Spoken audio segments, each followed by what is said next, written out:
Menjadi tua itu pasti. Menua merupakan hal yang akan terjadi pada semua orang apabila diberi usia panjang oleh Yang Maha Kuasa. Saat menjadi tua, asam garam kehidupan pun sudah banyak dilalui. Namun tak jarang juga pahit serta kerasnya hidup justru dialami ketika memasuki fase lansia. Umumnya, seorang lansia akan mengalami kemunduran fungsi alat tubuh, perubahan fisik, dan psikososialnya. Tetapi mengapa masih banyak lansia yang bekerja?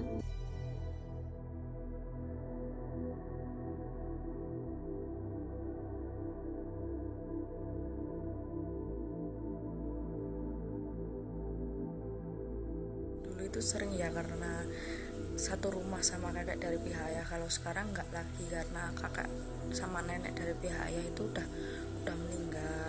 Hampir ya nggak sering sih, cuma kayak 1 minggu sekali, 1 minggu 2 kali itu aku itu ikut papa satu keluarga itu berangkat ke Wonogiri buat nemuin orang tua dari papa aku. Jadi ya bisa dibilang nggak sering ya. Untuk berinteraksi sering karena satu kamar. Kalau misalnya lagi di kampung berinteraksinya sering sih, kayak misalnya ngobrol atau cerita-cerita doang gitu. Kalau seberapa sering berinteraksi, sebenarnya sangat jarang sih. Masalahnya kita itu hidupnya juga udah terpisah. Maksudnya saya di Batang, terus kakek saya itu ada di Semarang dan Bojonegoro di Jawa Timur. Jadi untuk interaksi ya paling sekitar 1 tahun sekali, malah terkadang dalam 1 tahun itu tidak mesti ketemu gitu.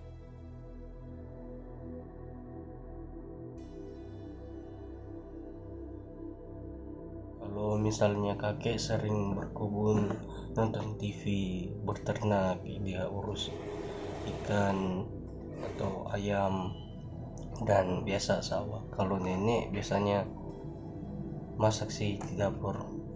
Saya itu biasanya pergi ke kebun, kadang juga bersih-bersih rumah. Pokoknya kakek nenek aku itu nggak bisa buat jadi orang yang berhenti atau pendiam gitu, nggak bisa.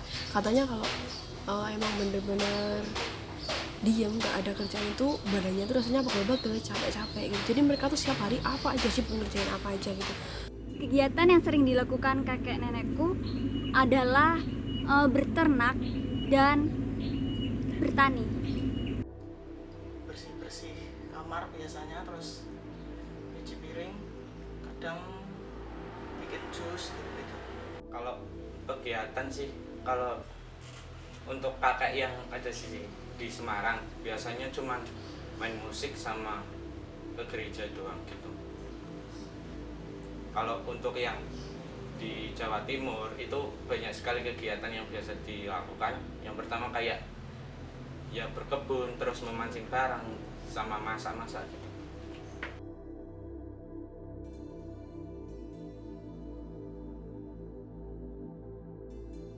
Keluarga saya mengunjungi kakek nenek sekurang-kurangnya sekali dalam setahun.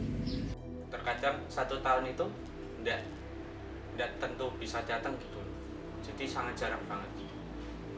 Kalau mau mengunjungi itu pasti setiap hari libur atau waktu-waktu libur mereka pasti datang berkunjung ke kampung. Paling sering kalau libur akhir tahun pasti mereka semua datang dari daerah-daerah luar kota. Hampir ya nggak sering sih, cuma kayak 1 minggu sekali, 1 minggu 2 kali itu aku itu ikut papa satu keluarga itu berangkat ke Wonogiri buat nemuin orang tua dari papa aku. Jadi ya bisa dibilang nggak sering ya. Kalau mengunjungi itu jarang ya, paling 1 minggu itu sekali.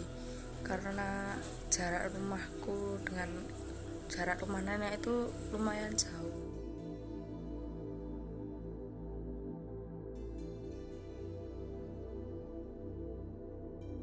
Pasti senang lah perasaannya nenek sama kakek, soalnya kan cucunya datang, anak-anaknya datang dari luar daerah, dari luar kota, terus pergi ke kampung, pergi untuk mungkin melepas kerinduan sama mereka gitu.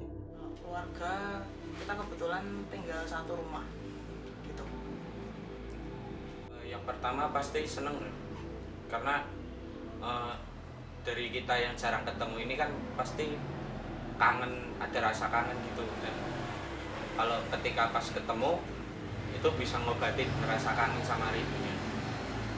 Untuk perasaan kakek nenekku ketika dikunjungi tentunya seneng banget ya, apalagi aku ini adalah cucu yang nomor 2. Jadi aku tuh punya 3 saudara.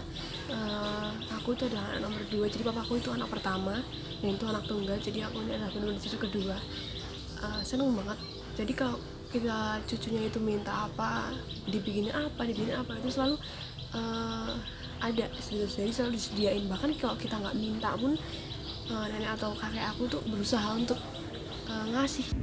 Pastinya kakek nenekku merasa senang saat keluarga mengunjungi mereka, karena keadaan rumahnya bisa menjadi ramai kembali.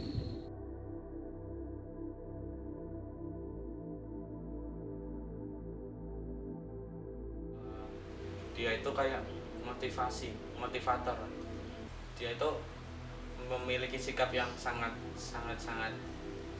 membuat saya termotivasi, yakni dia itu sangat disiplin karena dia kan veteran gitu, jadi kehidupan dia itu keras dan disiplin. Dia itu merupakan orang tua kedua aku ya. Bahkan dia itu kayak saya pelindung aku ketika aku dimarahin papa apa mama gitu. Aku kesana apa telepon apa gimana minta solusi biar cepat selesai gitu. Jadi mereka tuh benar-benar kayak orang kedua yang benar-benar ngidupin aku. Arti kakek atau nenek itu ya adalah seorang yang berharga bagiku. Aku menyayanginya itu sama seperti orang tuaku. Seperti penunjuk arah, penunjuk jalan dalam kehidupan. Soalnya kalau dari kakek saya, dia sering memberikan nasihat-nasihat yang mungkin yang saya anggap itu kayak penunjuk arah dalam kehidupan saya sendiri.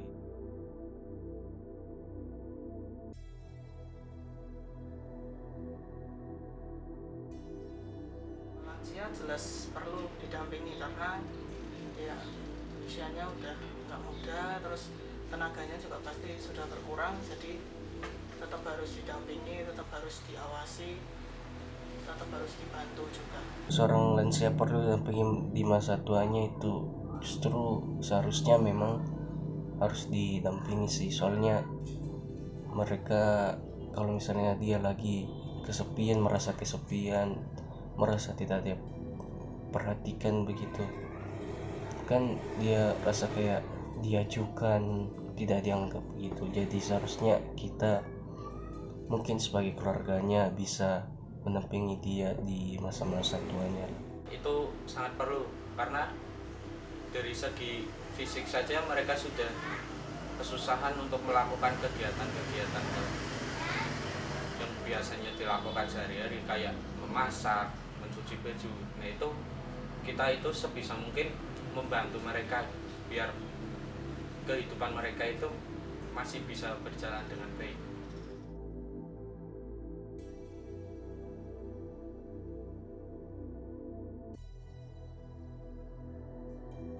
Kalau ditanya seberapa sayang, itu sayang banget, sayang sekali. Aku sayang sama kakek sama nenek itu sama. Aku sayang seperti orang tua aku gitu. Kalau seberapa sayang, pasti sangat sayang lah sama kakek nenek. Soalnya kan dia juga yang sebagian besar hidup, menurut saya sebagian besar dari hidup saya itu bisa saya temukan dengan nasihat-nasihat yang sudah diberikan sama kakek saya. Sayang banget lah intinya, jadi nggak bisa diungkapin pakai kata-kata gitu. Apalagi dia itu yang udah nolong kita kalau kita ada apa-apa, kalau kita ada masalah atau problem apa gitu, dia tuh selalu nenangin gitu. Jadi dia itu adalah intinya penenang lah bagi kita. Jadi nggak bisa, sayangnya tuh nggak bisa diungkapin pakai kata-kata gitu. Kesepian. Iya, ternyata itu salah satu alasan para lansia mengapa mereka tetap ingin bekerja. Kesepian pada masa lansia bisa disebabkan karena kehilangan pasangan, kurangnya interaksi, dan mengalami post-power syndrome. Kesepian akan semakin menjadi ketika pihak keluarga kurang mendampingi dan sibuk akan urusan masing-masing. Kesepian bisa memunculkan pikiran bahwa dirinya tidak berharga, tidak diperhatikan, dan tidak dicintai. Menunjukkan rasa kasih sayang kepada lansia tidaklah sulit. Dengan mengajak mereka berinteraksi, saling bertukar cerita, mengunjungi secara rutin, dan menemaninya di rumah, bisa membuat para lansia tidak lagi merasakan kesepian. Saat mereka bercerita, dengarkanlah mereka dengan tulus. Jangan anggap mereka tidak ada. Berikan juga umpan balik yang baik dan mudah dipahami. Berikanlah kasih sayang kepada mereka, seperti mereka memberikan kasih sayang dan kecintaannya kepada kita. Jangan sampai kita menyesal ketika mereka sudah tidak ada lagi.